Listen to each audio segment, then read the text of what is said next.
ದೊಡ್ಡ ಕುತೂಹಲ ಕೆರಳಿಸಿದ್ದು CM ಸಿದ್ದರಾಮಯ್ಯನವರ ವಿಚಾರಣೆ. ಪ್ರಾಸಿಕ್ಯೂಷನ್ಗೆ ಅನುಮತಿ ಕೊಟ್ಟಿದ್ದ ರಾಜ್ಯಪಾಲರು ಮೊನ್ನೆ 19ರಂದು ಕೋರ್ಟ್ನಲ್ಲಿ ವಾದ ಮಂಡನೆ ಆಗಿತ್ತು. ಆಗಸ್ಟ್ 29ಕ್ಕೆ ಮುಂದೂಡಿಕೆ ಆಗಿತ್ತು. ಇವತ್ತು ಅದರ ಚರ್ಚೆ ನಡೆಯಿತು, ವಾದ ವಿವಾದ ನಡೆಯಿತು.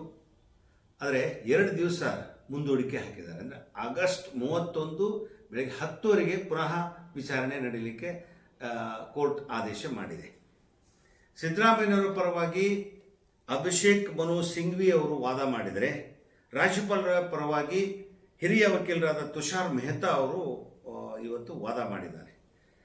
ಇದು ಅರ್ಜಿ ವಿಚಾರಣೆ ಹೈಕೋರ್ಟಿನ ನ್ಯಾಯಮೂರ್ತಿ M ನಾಗಪ್ರಸನ್ನ ಅವರ ಏಕಸದಸ್ಯ ಪೀಠದಲ್ಲಿ ಇವತ್ತು ವಾದ ಮಂಡನೆ ಆಯಿತು. ಯಾವತ್ತು ಪ್ರಾಸಿಕ್ಯೂಷನ್ಗೆ ಅನುಮತಿ ಕೊಟ್ಟರೋ ರಾಜ್ಯಪಾಲರು, ಅವತ್ತಿಂದ ರಾಜ್ಯದಲ್ಲಿ BJP ಮತ್ತು ಕಾಂಗ್ರೆಸ್ ಸಂಘರ್ಷ ಇದೆ.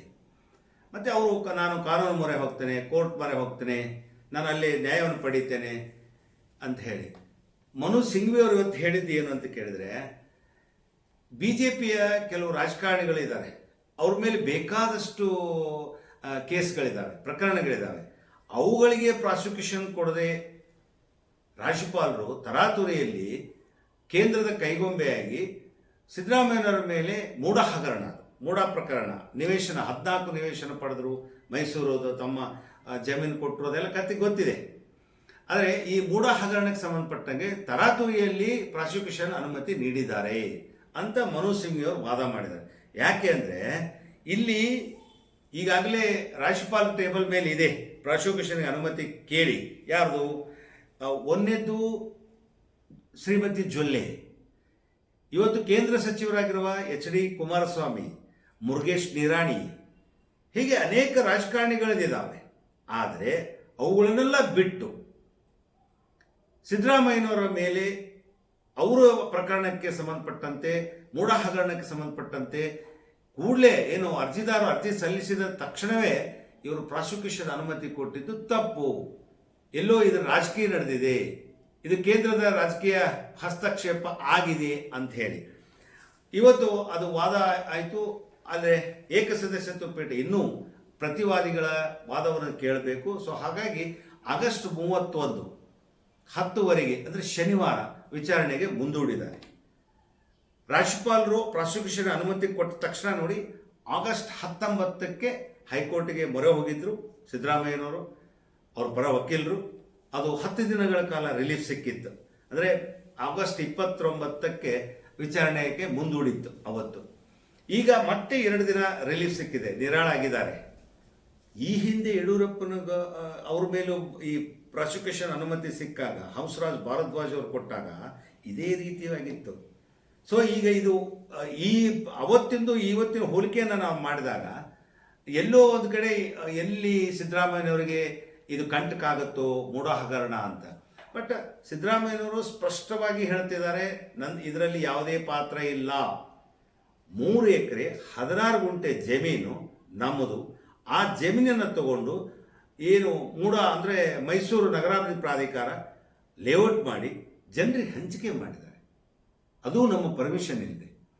ಸೊ ನಮ್ಮ ಜಮೀನಿಗೆ ನಾವು ನಮ್ಮ ಜಮೀನು ತಗೊಂಡಿದ್ದಾರೆ, ಅದಕ್ಕೆ ಪರ್ಯಾಯ ನಿವೇಶನ ಕೊಡಿ ಅಂತ ಕೇಳಿದ ತಪ್ಪ? ಹಾಗೆ ಬಿಡೋದಾ?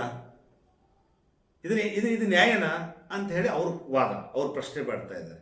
ಆದರೆ ಅತ್ಯಂತ ಬೆಲೆ ಬಾಳುವಂಥ ನಿವೇಶನವನ್ನು ತಮ್ಮ ಅಧಿಕಾರವನ್ನು ದುರ್ಬಳಕೆ ಮಾಡಿಕೊಂಡು ಪ್ರಭಾವ ಮಾಡಿ ಬಹುತೇಕ ಈ ನಿವೇಶನ ಪಡೆದಿದ್ದಾರೆ ಅಂತ ಪ್ರತಿಪಕ್ಷಗಳು ಅವ್ರ ಮೇಲೆ ಗೂಬೆ ಕೂರಿಸ್ಕೊಂಡಿದ್ದಾರೆ, ಅಂದರೆ ಆರೋಪ ಮಾಡ್ತಾ ಇದ್ದಾರೆ. ಸೊ ಈ ವಿಚಾರಣೆಗೆ ಸಂಬಂಧಪಟ್ಟ ಕೆಲವರು ರಾಜ್ಯಪಾಲರಿಗೆ ಮನವಿ ಸಲ್ಲಿಸಿದರು, ಇದಕ್ಕೆ ನೀವು ಪ್ರಾಸಿಕ್ಯೂಷನ್ಗೆ ಅನುಮತಿ ಕೊಡಬೇಕು ಅಂತ. ಸೊ ಅರ್ಜಿ ವಿಚಾರಣೆಯನ್ನು ನೋಡಿಕೊಂಡು ಅವರು ಪ್ರಾಸಿಕ್ಯೂಷನ್ಗೆ ಅನುಮತಿ ಕೊಟ್ಟಿದ್ದಾರೆ ರಾಜ್ಯಪಾಲರು. ಇವತ್ತು ಹೈಕೋರ್ಟ್ ಏಕಸದಸ್ಯತ್ವ ಪೀಠದ ಅಂಗಳದಲ್ಲಿ ಈಗಿದೆ. ಶನಿವಾರವರೆಗೆ ರಿಲೀಫ್ ಆಗಿದ್ದಾರೆ, ನಿರಾಳಾಗಿದ್ದಾರೆ ಸಿದ್ದರಾಮಯ್ಯನವರು. ಆದರೆ ಯಾವ ರೀತಿ ಇದರದು ಮುಂದೆ ಅನ್ನುವಂಥ ಕುತೂಹಲ ಮಾತ್ರ ಕೆರಳ್ತಾ ಇದೆ ಜನರು. ಚರ್ಚೆ ಈಗ ಏನಾಗುತ್ತೋ, ರಾಜೀನಾಮೆ ಕೊಡ್ತಾರ, ಕೊಡಲ್ವಾ, CM ಕುರ್ಚಿ ಉರುಳತ್ತಾ ಉಳಿಯತ್ತಾ, ಹೀಗೆ ವಾದ. ಆದರೆ ಕೈಕಮಲಗಳು ಕೂಡ ಅಷ್ಟೇ ಫೈಟ್ ಮಾಡ್ತಾ ಇದ್ದಾರೆ. ಮೊನ್ನೆ ಕಾಂಗ್ರೆಸ್ನವರು ಬೀದಿ ಇಳಿದು ಪ್ರತಿಭಟನೆ ಮಾಡಿದ್ರು, BJP ಅವರು ಬೀದಿಗಿಳಿದು ಪ್ರತಿಭಟನೆ ಮಾಡಿದರು, ಜೊತೆಗೆ ಪಾದಯಾತ್ರೆಗಳನ್ನು ಮಾಡಿದರು ಕಾಂಪಿಟೇಷನ್ ಮೇಲೆ. ಈಗ ಕೋರ್ಟ್ನಲ್ಲಿ ವಾದ ನಡೀತಾ ಇದೆ. 2 ದಿವಸ ಇದು ಈಕೆ ಪ್ರಕರಣಕ್ಕೆ ಈಗ ಸದ್ಯ 2 ದಿವಸ ರಿಲೀಫ್ ಇದ್ದಾರೆ ಸಿದ್ದರಾಮಯ್ಯನವರು. ಮತ್ತು ಅವರ ಬಾಡಿ ಲ್ಯಾಂಗ್ವೇಜು, ಮಾತು, ಅವರ ನಡೆ ನುಡಿ ನೋಡಿಬಿಟ್ರೆ ಅವ್ರಿಗೇನು ಭಯ ಅನ್ನಿಸ್ತಾ ಇಲ್ಲ. ನಾನು ಪ್ರಾಮಾಣಿಕನಿದ್ದೀನಿ ಅನ್ನುವಂಥ ಮಾತುಗಳನ್ನು ಹೇಳ್ತಿದ್ದಾರೆ. ಅವ್ರು ಎಷ್ಟು ಪ್ರಾಮಾಣಿಕ ಇದ್ದಾರೆ ಅನ್ನೋದು ಅವ್ರ ಆತ್ಮಾವಲೋಕನೆ ಮಾಡಿಕೊಂಡಾಗ ಗೊತ್ತಾಗುತ್ತೆ, ಅಥವಾ ಅವ್ರ ಆತ್ಮ ಹೇಳಬೇಕು, ನಾವು ಅದು ಗೊತ್ತಾಗೋದಿಲ್ಲ. ಇನ್ನು ಈ ಪ್ರಕರಣಕ್ಕೆ, ಮೂಡ ಹಗರಣಕ್ಕೆ ಸಂಬಂಧಪಟ್ಟಂತೆ ಆಗಸ್ಟ್ 31ರಂದು ಹೈಕೋರ್ಟ್ ಏಕ ಸದಸ್ಯತ್ವ ಪೀಠ ವಿಚಾರಣೆಗೆ ಮುಂದೂಡಿದೆ. ಅವತ್ತು ಏನಾಗುತ್ತೋ ಗೊತ್ತಿಲ್ಲ, ಬೆಳಗ್ಗೆ 10 ಇದೆ. ಆದರೆ ರಾಜ್ಯದಲ್ಲಿ ಈಗ ನೋಡಿ, ದರ್ಶನ್ ಅವರ ಕೇಸಿಂದ ಇದು ಪ್ರಚಾರ ಕಡಿಮೆ ಆಯ್ತು, ಇದ್ರ ಬಗ್ಗೆ ಚರ್ಚೆ ಕಡಿಮೆ ಆಯ್ತು. ದರ್ಶನ್ ಅವರನ್ನ ಬೆಂಗಳೂರಿಂದ ಬಳ್ಳಾರಿಗೆ ಈಗ ಶಿಫ್ಟ್ ಮಾಡಿದರು. ಹೀಗಾಗಿ ಅಲ್ಲಿ ಇದರ ವಾದ ಇದೇನು, ಈ ಮೂಡ ಹಗರಣದ್ದು ಎಷ್ಟು ತಣ್ಣಗಾಯಿತು. ಇವತ್ತು ಬಳ್ಳಾರಿಗೆ ದರ್ಶನ್ ಅವರನ್ನ ಶಿಫ್ಟ್ ಮಾಡಿದ್ದಾರೆ. ಮತ್ತೆ DCM ಕೂಡ ರಿಲೀಫ್ ಸಿಕ್ಕಿದೆ. ಇದು ಕೇಂದ್ರದ ಒಂದು ಸಂಸ್ಥೆ ಮತ್ತೆ ರಾಜ್ಯ ಸರ್ಕಾರ ಮಧ್ಯೆ ಇರೋದ್ರಿಂದ ಇದು ಸುಪ್ರೀಂ ಕೋರ್ಟ್ನಲ್ಲಿ ವಿಚಾರಣೆ ನಡೆಯಬೇಕು, ಇಲ್ಲಿ ಬೇಡ ಅಂತ ಹೇಳಿ ಹೈಕೋರ್ಟ್ ಇವತ್ತು ಅವ್ರಿಗೂ ಹೇಳಿದೆ. ಸೊ ಹಾಗಾಗಿ ಅವರು ಕೂಡ ರಿಲೀಫ್ ಆಗಿದ್ದಾರೆ. ಒಟ್ಟಾರೆ ಇವತ್ತು CM DCM ವಿಚಾರಣೆ ಸಿದ್ದರಾಮಯ್ಯನವರಿಗೆ 2 ದಿವಸ ನಿರಾಳ ಅಂತಿದ್ರೆ, DK ಶಿವಕುಮಾರ್ ಅವರು ಒಂದಿಷ್ಟು ರಿಲೀಫ್ ಸಿಕ್ಕಿದೆ. ಒಟ್ಟಾರೆ ಆದರೂ ಕೂಡ ಇದು ಜೋರಾದಂಥ ಚರ್ಚೆ, ಕುತೂಹಲ ಕೆರಳಿದೆ. Ask news ಇದೆಲ್ಲರಂತಲ್ಲ. ನಿಮ್ಮ ಆನಂದ್, ನಮಸ್ಕಾರ.